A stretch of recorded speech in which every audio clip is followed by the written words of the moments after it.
Nah, itu. Sosiologi bukan juga ya? Bercanda itu. Nggak ada. Ini kalau begitu itu nggak pantas buat candaan. Kan nggak boleh.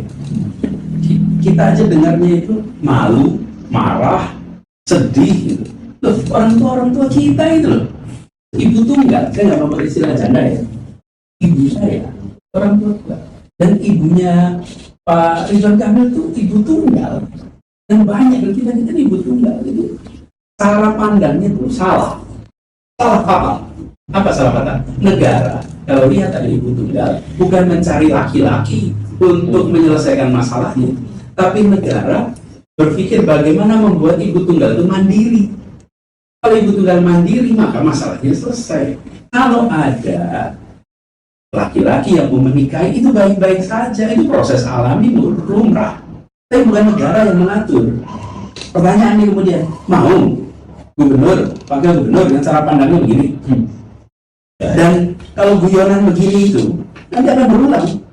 Dan nanti ketika bertugas, kalau melihat ibu tunggal, melihat perempuan, cara pandang keliru. Buat saya itu urusan mendasar. Ini urusan mendasar. Nah, pertanyaan nih, ibu-ibu, kita semua mau yang begini? Enggak. Kalau saya enggak. Ya. Nanti janda-janda akan disantuni oleh Pak Habibur Rahman.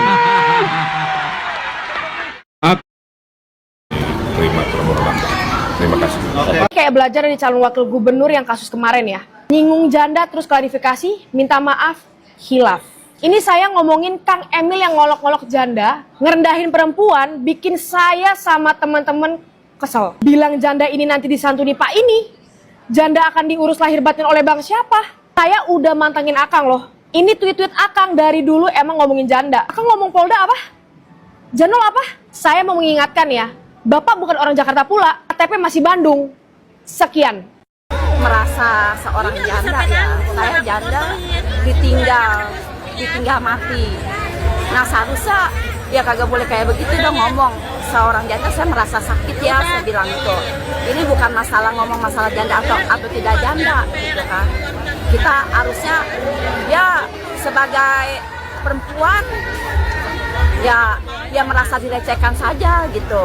Anda kan sebagai gubernur yang baiklah perkataannya, seorang mau jadi gubernur dipilih ya kata yang sopan, yang santun kan enak. Kata-kata nafkah lahir batin, sembako, dan dinikahi benar-benar membuat perempuan atau janda hanya sekedar objek batin bagi para laki-laki dalam pandangan Ridwan Kamil dan Suswono.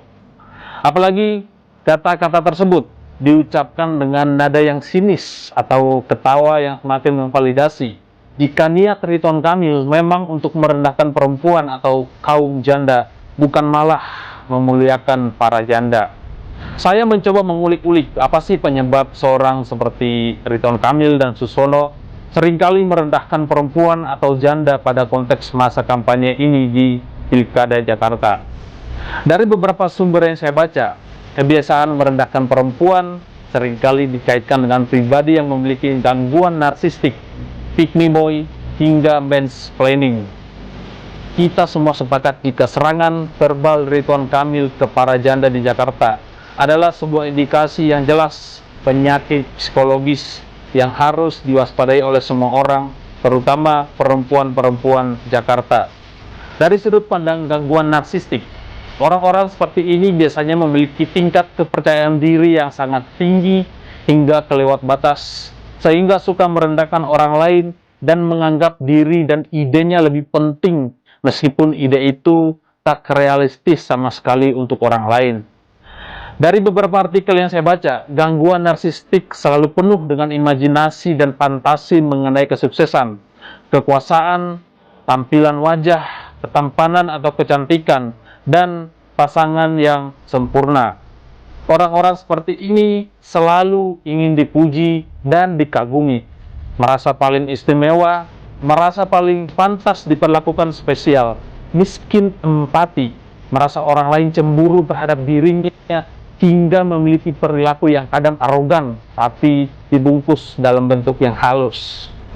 Nah, banyaknya blunder yang dilakukan oleh paslon Ridwan Kamil Suswono, belum lagi dari timnya seperti kemarin Marwar Sirait ya, yang diduga melakukan provokasi isu SARA. Belum lagi kemarin Hasto bernyanyi di podcast Akbar Faisal yang mengatakan bahwa dalang kriminalisasi Anies Baswedan di kasus Formula E adalah Mulyono atau Jokowi, sehingga ini mempengaruhi elektoral Ridwan Kamil Suswono di Pilkada Jakarta. Apalagi kita lihat yaitu pendukung Ahoker dan juga pendukung Anak Abah ya, bersatu memberi dukungannya di Pilkada Jakarta kepada Pramono Rano. Nah, gara-gara hal tersebut semakin mengkhawatirkan Jokowi, yaitu kemenangan pasangan dapat semacam kejutan, bahkan dengan seluruh BLT yang masih ada di kantong Pak Jokowi disiram di Jakarta itu kayak masukin garam di air laut aja. Nggak ada poin lagi, karena Jakarta itu melihat dengan kacamata kritis, Jokowi itu udah selesai. Ngapain jadi presiden gagal, mau ikut-ikut cawe-cawe di Jakarta. Itu anak muda berpikirnya begitu. Karena itu 2 hari ini kan Pak Jokowi menghindar dari Jakarta. Mungkin dianggap udah ini Pak, bukan lagi blue chip gitu. Ini cut loss saja dah. Cut loss saja. Lalu dia pergi ke Jawa Tengah untuk memastikan Jawa Tengah. Jadi kelihatannya memang Jakarta jadi ukuran selesai apa tidak dinasti Jokowi. Begitu Anies masuk, limpahan gairah muncul lagi tuh. Dul dapat sensasi dari adanya Anies. Dapat sensasi juga Pramono, karena dianggap bahwa Anies kan tadinya tidak searah secara ideologis dengan PDIP kan. Ya, bagus. Tetapi teori saya adalah orang tahu bahwa Anies dan PDIP tidak di dalam arah ideologi yang sama. Itu tetap ada watak keislaman pada Anies, sementara PDIP itu sangat suka nasionalis. Tapi Jakarta ini orang-orang pintar yang tahu bahwa kalau kimia itu pun belum bisa disatukan, ada kimia yang mengganggu, yaitu molekul Mulyono ini kan. Jadi orang merasa bahwa lebih baik rapatkan barisan antara anak Abah dan anak-anak Bung Karno supaya Mulyono dan anak-anak buahnya itu disingkirkan dulu kan. Karena kita tahu bahwa kalau Jakarta dimenangkan oleh gengnya Mulyono ini, itu artinya kesempatan ke 2009 akan dikuasai oleh Mulyono. Nah, center of gravity-nya ada di Jakarta. Jadi saya paham dan saya ingin supaya anak-anak Abah ini ya udah pastikan bahwa yang ngomong ini anak gunung ya. Anak gunung. Saya ingin supaya anak Abah ini tahu cara berpikir itu. Jadi nggak perlu terlalu baper karena kita anak Abah dan anak Medan juga itu. Kalau anak Medan yes, Blok Medan no. Nah, bagus. Itu pentingnya anak Abah di Jakarta. Mulai memahami bahwa yang diperlukan adalah demulyonoisasi. Nah, itu intinya. Kita atau saya ingin lihat dalam 2 hari ini, saya kira Anies adalah faktor di situ. Dan kegiatan yang dilakukan oleh Anies sama aja waktu dia kampanye kemarin itu mendorong supaya ada Jakarta yang berpikir, terutama anak-anak muda yang berpikir tentang masa depan. Nah, masa depan anak muda ini terhalang oleh masa depan anak presiden.